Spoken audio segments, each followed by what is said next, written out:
Storytime 5 found out that my little sister's teacher hid cameras in their bathroom. So my sister at the time was in 2nd grade and they have bathrooms inside their classroom. Well, it's just one bathroom inside the classroom that they all use. And at that school, 4th grade and below, every single classroom has a bathroom inside the room so the kids don't have to wander the halls. So parents' conferences that night started at 6 o'clock and ours was scheduled for about 6:30. But we ended up not being able to make it at 6:30 because we had to do something, so we ended up coming around 7:45. Which at the time, everybody was already gone. So we go, and my parents sit down with the teacher, and they talk. We had gone to Sonic before that, and I got a blue raspberry slushie, and I ended up spilling that all over the floor. So I run into the bathroom, and I grab a bunch of paper towels, and right when I got in there, something just felt really weird to me. So after I cleaned it up, I walked back into the bathroom, and in the top right of the bathroom, in the corner, there was a box with a hole in it. I text my mom what I saw, and right after I get out of the bathroom, she says she has to go to the bathroom. So continuing on with the story, my mom goes into the bathroom, and I'm not sure what she did in there, but my crazy mother comes out with the box that was around the camera, cussing, and I could not get her to stop yelling. The teacher then says that they have that in there for safety reasons. They have a camera in a 2nd grader's bathroom for safety reasons. Yeah, okay. Anyways, my mom was really mad, and they ended up calling the non-emergency number for the police. So then when they got there, they had to search his phone. I don't know what the police really do in this type of situations, but they ended up searching his phone. And on his phone, they found recordings of the students in the bathroom, and they found zoomed-in screenshots from the recordings of the children's private areas. My sister's teacher had also had recordings of other teachers using the bathroom, and zoomed-in pictures of their private areas. Yes, this teacher is in jail, and I'm pretty sure there might be an online article about it. But it's crazy to think that a disgusting person like this would set up cameras in a child's bathroom. Storytime of how my best friend got so weirdly obsessed with me that she even plotted to kill my boyfriend. So at the time, me and this girl, let's just call her Olivia, had only been friends for about 2 years. I mean, we really did everything together. We were with each other 24/7, and I mean, we were pretty good friends. But the only thing about our friendship is she did not like when I had other friends. I mean, she didn't have any other friends herself, but literally she would joke around about strangling my other friends because she didn't like when I gave my attention to anyone else. But honestly, I just thought of it as a joke. And then I started dating this guy, let's just name him Jacob. He was probably the sweetest guy I had ever met, and he was a real simp for me. So we started dating and about 4 or 5 months go by, and he started getting these texts from a random number. And it would always be cringy things like leave her or you die, get away from her, and like stupid cringy threats. Then one night, me and him were just hanging out. Then he gets a text with his exact address saying he had till tonight to leave me, or he wouldn't see another day. Then we hear a knock at the door. So continuing on with the story, we heard a knock at the door, and it ended up being her. And she said, "Oh, I'm just coming by to check on you and make sure you're okay." Mind you, we were at his house, and he looks at me like, what is she doing here? So I asked her to leave, and then she ends up getting so mad at me just because I asked her to give us alone time. So the night goes on, and then when I get home, she's in my room. At this time, my whole entire family was out of town, and I was the only one home. So I was like, hey. It was literally just like a normal night, and then I go to shower, and when I get back out of the shower, she's gone. And then my boyfriend calls me, and he goes, "Why is Maddie here?" She had like this black mask on, but she's stupid enough to not realize that we know it's her. And I mean, we're being real here. She was my best friend at the time, so of course he's not going to call the police on her. But she had a knife in her hand, and he opens the door and he like pins her against the wall, and then calls 911, I guess. And then to sum it up, when they get there, she tells them everything that she was going to do, and then they put her in a mental hospital. But she said that she was going to murder everybody that gets close. Hi, my name is Sarah, and I'm from LA. Please like and subscribe because My Story Animated will give $1,000 to one lucky person who subscribes in the next 7 days. My parents were only 16 when they had me, but I never knew them. They passed away soon after I was born, and I grew up with my grandma, and she was crazy. Grandma had wild parties and concert-like shows in her house with all her girlfriends, and she even had a mini pool. Look at me, I'm a mermaid. I can fly. Well, she couldn't, but it was fun to watch her and laugh. Once when I was 3, my preschool teacher called my granny and told her that I might have some speech problems. Granny got mad and came running like a cheetah. She barged in and attacked my teacher. How can you say that my grandchild is dumb, you moron?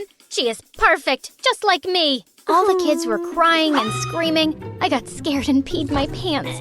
Some teachers came and pulled her away. Grandma then decided to enroll me in a different school. She was only 40, but she behaved like she was 20. When I was 4, my world turned upside down one day. Grandma was freaking pregnant. A few months passed and Grandma gave birth to a baby girl, Emma. But she was a devilish child. She would crawl around the house stealing my stuff and then throw it all into the toilet. Emma, Once, when she was 4, I saw Emma trashing all my favorite clothes with scissors. Oh my God, Emma, what are you doing? That's my favorite dress. I know, it's the best one you have. Next time, I will cut it while you are wearing it. So maybe I can cut your arm too. Oh, just look at her, Sarah. How could you get mad at her cuteness? Cuteness? This was craziness, and it was killing me. Once, when she was 5, she set the living room on fire and called the police herself. Luckily, I came on time and was able to put out the fire before any harm was done. When the police officer arrived, Emma started yelling, "It's Sarah! She wanted to kill me!" The cop looked at me and nodded. "It's okay. We deal with kids like her. Don't worry. We're not arresting you." As the cop was leaving without me, Emma ran to him and bit his leg really hard. And when we tried to stop her, she scratched us with her devilish nails. Emma! She was crazier than Grandma herself, and the only escape I had from her was school. But soon, that happiness was also ruined when she joined the same school as mine. On the very first day, she told everyone that she was my aunt and other stupid stories about me. She pees in her sleep and eats her boogers. Emma, stop it! How dare you?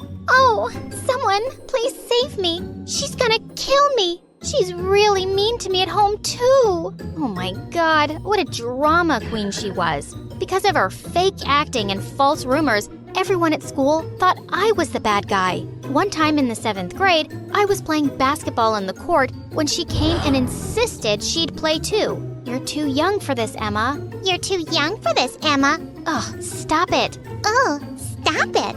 Fine, but be careful. I let her play because I didn't want her to create another scene in front of everyone. But God, she was actually good at this. Within seconds, the other team was losing so badly. But suddenly, I saw Emma fall to the ground and she screamed in pain. I can't move my legs. I immediately called Grandma and we rushed her over to the doctor. He finally told us that Emma had some neurological issues and she would never walk properly again, let alone play. When Emma heard this terrible news, she burst into tears and Granny looked so sad. It just broke my heart. We had to get her a wheelchair and suddenly everything changed. Grandma stopped her wild parties and stayed at home as much as possible. I started sleeping in Emma's room so that I could help her. One night, when I saw her struggling to go to the bathroom, I ran to pick her up, but she slapped me really hard. I can go to the bathroom myself.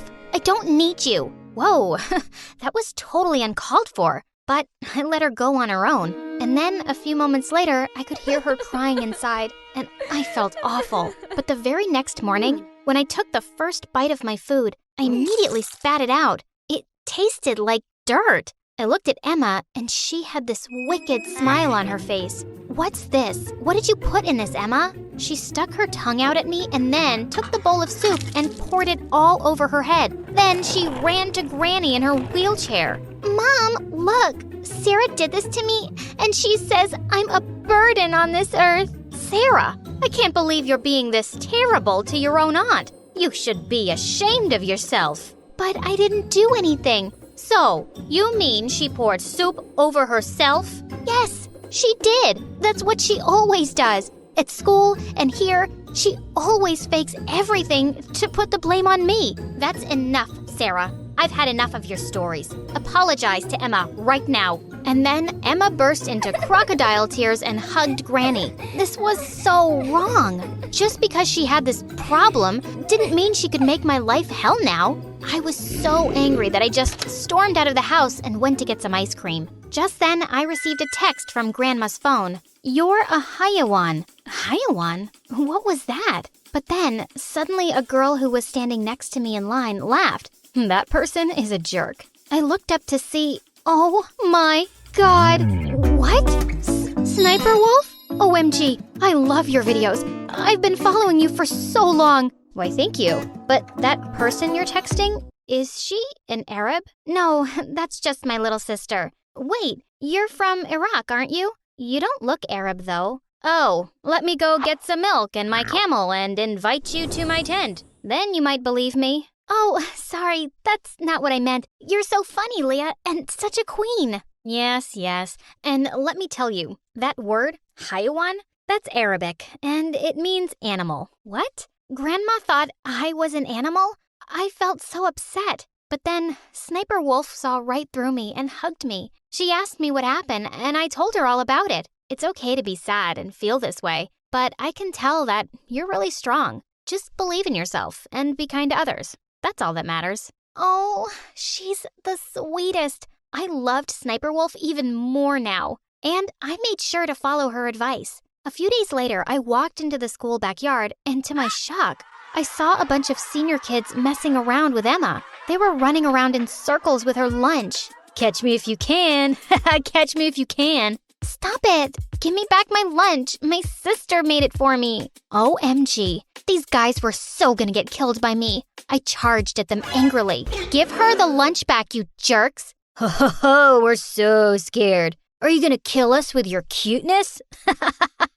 We just wanted to ride our chair for a bit. What's wrong with sharing? This was it. I kicked him hard in his leg and he fell to the ground. Now you can ride one for real. Leave before I kick all of your butts. As they ran off, I turned to Emma and she almost had tears in her eyes. She whispered a thank you to me and then I took her home. She didn't say a word the entire way, but I felt so terrible for not knowing earlier what she'd been going through. After that, I made sure to look after her all the time. I also started playing basketball again. Emma loved it so much, and I wanted to make her proud of me. At the final basketball match for the national selection, I invited both Emma and Granny to come watch me. While I was changing in the dressing room, someone locked me in there. I kept screaming and shouting, but no one opened the freaking door. Hours later, the door opened, and I was shocked to see Emma there. Oh my God, Emma, I didn't know who locked me in here. I missed everything, didn't I? Yeah, you did. And I locked you in. I stared at her in complete shock. You? But why? Are you crazy? Why would you do that?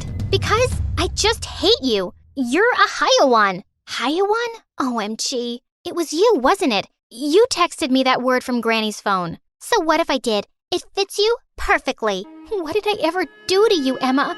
Why are you doing this to me? You're like my sister. No, I'm not. I'm just your child aunt that you're so ashamed of. You have this perfect life where you have everything. And me, I'm just a kid with no talent and no walking legs. I can't even play basketball that I love so much. So I won't let you play either. I can't believe you'd do something so terrible to me. It was my dream. I thought you'd be proud to see me play. But now, I see that you can't stand to see me happy. I stormed out of there and didn't talk to her for weeks. I was so angry and heartbroken. But soon, Emma's science fair came around, and Granny came down with the flu. I really didn't want to go, but I didn't want Emma to be alone either. So, reluctantly, I went. When I got there, I found Emma in tears. Her project was all broken, and all her team members were gone. Oh, God, Emma, what happened here? I accidentally crashed into the project model, and it broke. All my team members left me saying it was my fault. And now I don't know what to do anymore.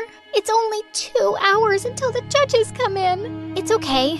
Don't worry, Emma. I'm here for you. I'll help you fix it. I borrowed some tools from someone and helped Emma quickly build her project once again. When the judges arrived, they were amazed to see such an awesome working model that was built using all these random materials. I shrieked in delight when they announced the winner. It was Emma, and she rolled onto the stage to receive the award. She then went ahead to speak on the microphone, and I teared up when she called out my name. I'm so grateful to Sarah, my sister, who helped me build this awesome project today. She's an amazing person who's always ready to catch me when I fall. But I've done some terrible, terrible things to her. The truth is, I wasn't even mad at her. I was just unhappy with myself. I really want to apologize to her and thank her for everything she's done for me. I'm differently abled and strong because of you, Sarah. Please, forgive me. Forgive your little sister. As the crowd cheered and applauded, I rushed to the stage and hugged her. I love you so much, Sarah. You're the best person in the whole world. I love you too, Emma. After that, Emma and I grew quite close. Like a cold drop of rain coming down from a clear sky. Yeah. Like a honeybee taking off that really shouldn't fly. I the asshole for calling my dad's girlfriend his mistress?